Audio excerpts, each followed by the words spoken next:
ओम शांति। 23 जून 2020। साकार मुरली। मुरली का सार।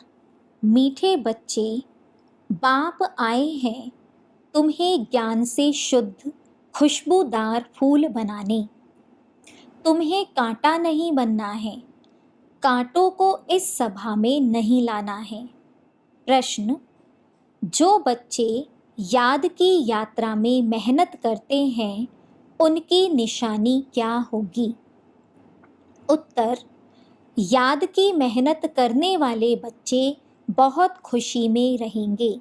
बुद्धि में रहेगा कि अभी हम वापस लौट रहे हैं। फिर हमें खुशबूदार फूलों के बगीचे में जाना है। तुम याद की यात्रा से खुशबूदार बनते हो और दूसरों को भी बनाते हो। ओम शांति। बागवान भी बैठा है, माली भी है, फूल भी है। यह नई बात है ना। कोई नया अगर सुने तो कहेंगे यह क्या कहते हैं, बागवान फूल आदि यह क्या है। ऐसी बातें तो कभी शास्त्रों में सुनी नहीं। तुम बच्चे जानते हो, याद भी करते हैं बागवान खिवैया को। अब यहाँ आए हैं यहाँ से पार ले जाने। बाप कहते हैं याद की यात्रा पर रहना है। हम कितना दूर जा रहे हैं, कितना अपनी सतोप्रधान अवस्था तक पहुँचे हैं। जितना सतोप्रधान अवस्था होती जाएगी तो समझेंगे अभी हम लौट रहे हैं। कहाँ तक हम पहुँचे हैं? सारा मदार याद की यात्रा पर है। खुशी भी चढ़ी रहेगी। जो जितनी जितनी मेहनत करते हैं उतना उनमें खुशी आएगी। जैसे इम्तहान के दिन होते हैं तो स्टूडेंट समझ जाते हैं ना हम कहाँ तक पास होंगे।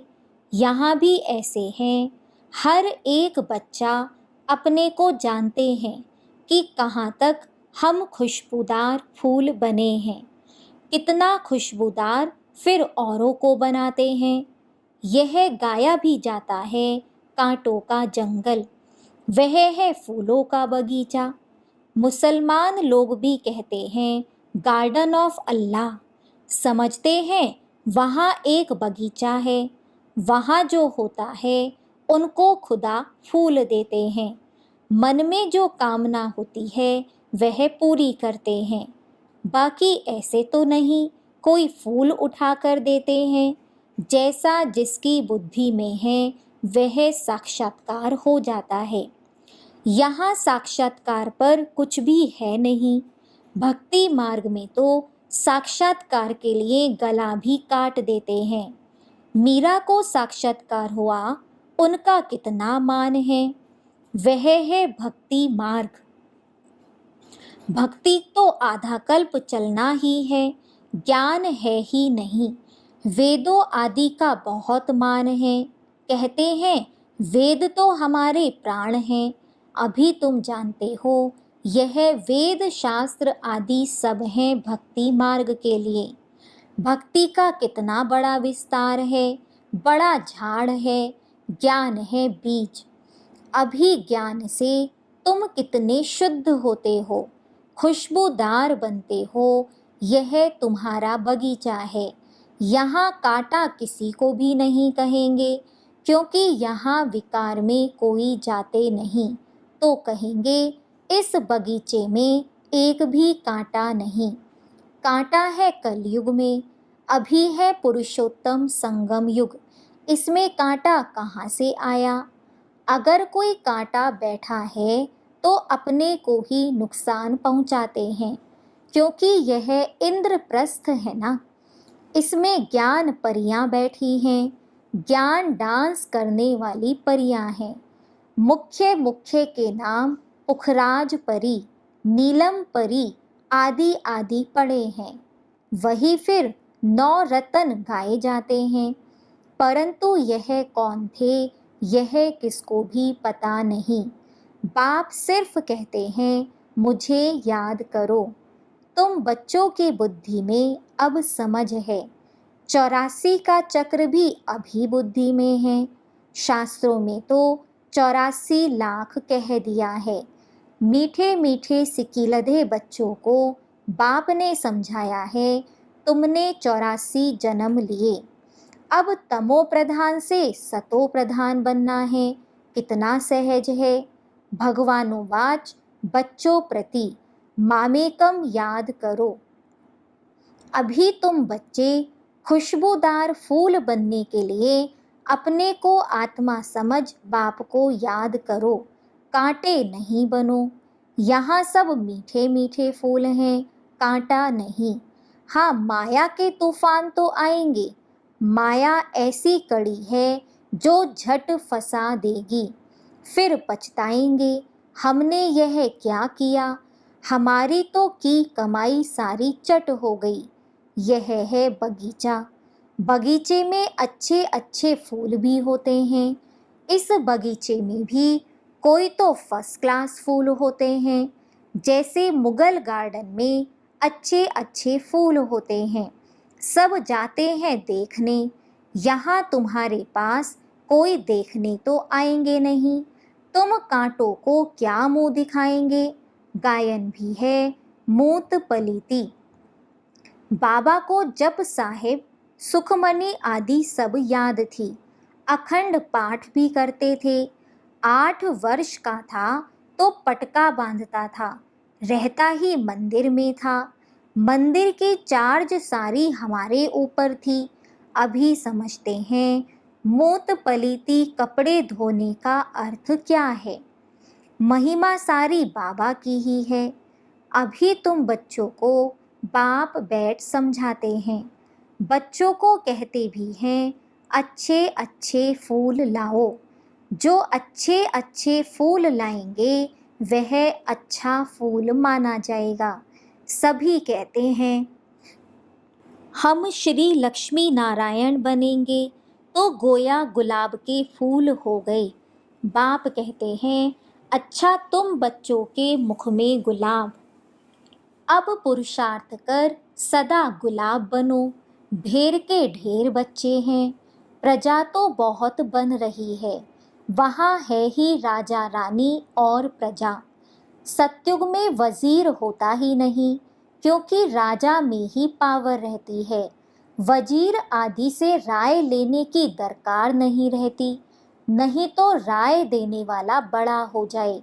वहाँ भगवान भगवती को राय की दरकार नहीं। वजीर आदि तब होते हैं जब पतित होते हैं। भारत की ही बात है, और कोई खंड नहीं जहाँ राजाएं राजाओं को माथा टेकते हो। यहाँ ही दिखाया जाता है ज्ञान मार्ग में पूज्य, अज्ञान मार्ग में पुजारी। वह डबल ताज, वह सिंगल ताज। भारत जैसा पवित्र खंड कोई है नहीं। पैराडाइज बहिश्त था, तुम उसके लिए ही पढ़ते हो। अभी तुमको फूल बनना है। बागवान आया है, माली भी है। माली नंबरवार होते हैं। बच्चे भी समझते हैं यह बगीचा है, इसमें कांटे नहीं, कांटे दुख देते हैं। बाप तो किसको दुख नहीं देते, वह है ही दुख हरता सुख करता। कितना मीठा बाबा है। तुम बच्चों को बाप पर लव है, बाप भी बच्चों को लव करते हैं ना। यह पढ़ाई है। बाप कहते हैं मैं तुमको प्रैक्टिकल में पढ़ाता हूँ। यह भी पढ़ते हैं। पढ़कर फिर पढ़ाओ तो और भी कांटे से फूल बने। भारत महादानी गाया हुआ है, क्योंकि अभी तुम बच्चे महादानी बनते हो। अविनाशी ज्ञान रत्नों का तुम दान करते हो। बाबा ने समझाया है आत्मा ही रूप बसंत है, बाबा भी रूप बसंत है। उनमें सारा ज्ञान है। ज्ञान का सागर है परम पिता परमात्मा, वह अथॉरिटी है ना। ज्ञान का सागर एक बाप है, इसलिए गाया जाता है सारा समुद्र स्याही बनाओ तो भी खुटने वाला नहीं है। और फिर 1 सेकंड में जीवन मुक्ति का भी गायन है। तुम्हारे पास कोई शास्त्र आदि नहीं है। वहाँ कोई पंडित आदि के पास जाएंगे तो समझते हैं यह पंडित बहुत पढ़ा हुआ अथॉरिटी है, इसने सब वेद शास्त्र कंठ किए हैं। फिर संस्कार ले जाते हैं तो छोटेपन से फिर वह अध्ययन कर लेते हैं। तुम संस्कार नहीं ले जाते हो, तुम पढ़ाई की रिजल्ट ले जाते हो। तुम्हारी पढ़ाई पूरी हुई, फिर रिजल्ट निकलेगी और वह पद पा लेंगे। ज्ञान थोड़े ही ले जाएंगे, जो किसको सुनाएंगे। यहाँ तो तुम्हारी पढ़ाई है, जिसकी प्रारब्ध नई दुनिया में मिलनी है। तुम बच्चों को बाप ने समझाया है, माया भी कोई कम शक्तिवान नहीं है। माया को शक्ति है दुर्गति में ले जाने की, परंतु उनकी महिमा थोड़े ही करेंगे। वह तो दुख देने में शक्तिमान है ना। बाप सुख देने में शक्तिमान है, इसलिए उनका गायन है। यह भी ड्रामा बना हुआ है। तुम सुख उठाते हो तो दुख भी उठाते हो। हार और जीत किसकी है, इनका भी मालूम होना चाहिए ना। बाप भी भारत में आते हैं, जयंती भी भारत में मनाई जाती है। यह किसको भी पता नहीं कि शिव बाबा कब आया, क्या आकर किया था। नाम निशान ही गुम कर दिया है। कृष्ण बच्चे का नाम दे दिया है। वास्तव में बिलविड आया, क्या आकर किया था।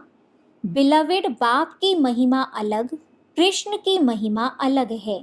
वह निराकार, वह साकार है। कृष्ण की महिमा है सर्वगुण संपन्न। शिव बाबा की यह महिमा नहीं करेंगे। जिसमें गुण हैं तो अवगुण भी होंगे, इसलिए बाप की महिमा ही अलग है। बाप को अकाल मूरत कहते हैं ना, हम भी अकाल मूरत हैं। आत्मा को काल खा नहीं सकता है। आत्मा अकाल मूरत का यह तख्त है। हमारा बाबा भी अकाल मूरत है। काल शरीर को ही खाते हैं, यहाँ अकाल मूरत को बुलाते हैं। सत्युग में नहीं बुलाएंगे, क्योंकि वहाँ तो सुख ही सुख है।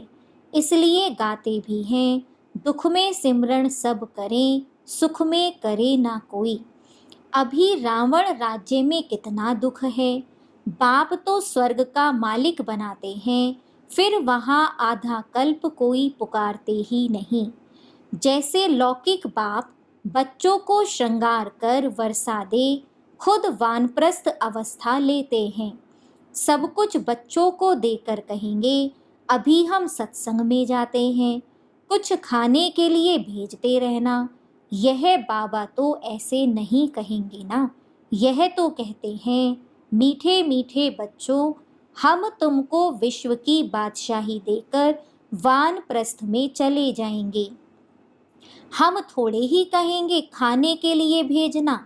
लौकिक बच्चों का तो फर्ज है बाप की संभाल करना, नहीं तो खाएंगे कैसे। यह बाप तो कहते हैं, मैं निष्काम सेवाधारी हूँ। मनुष्य कोई निष्काम हो ना सके। भूख मर जाए, हम थोड़े ही भूख मरेंगे, हम तो अभोक्ता हैं। तुम बच्चों को विश्व की बादशाही देकर हम जाए विश्राम करते हैं। फिर हमारा पाठ बंद हो जाता, फिर भक्ति मार्ग में शुरू होता है। यह अनादि ड्रामा बना हुआ है, जो राज बाप बैठ समझाते हैं। वास्तव में तुम्हारा पाठ सबसे जास्ती है, तो इजाफा भी तुमको मिलना चाहिए। मैं आराम करता हूँ तो फिर तुम ब्रह्मांड के भी मालिक, विश्व के भी मालिक बनते हो। तुम्हारा नाम बड़ा होता है। यह ड्रामा का राज भी तुम जानते हो। तुम हो ज्ञान के फूल।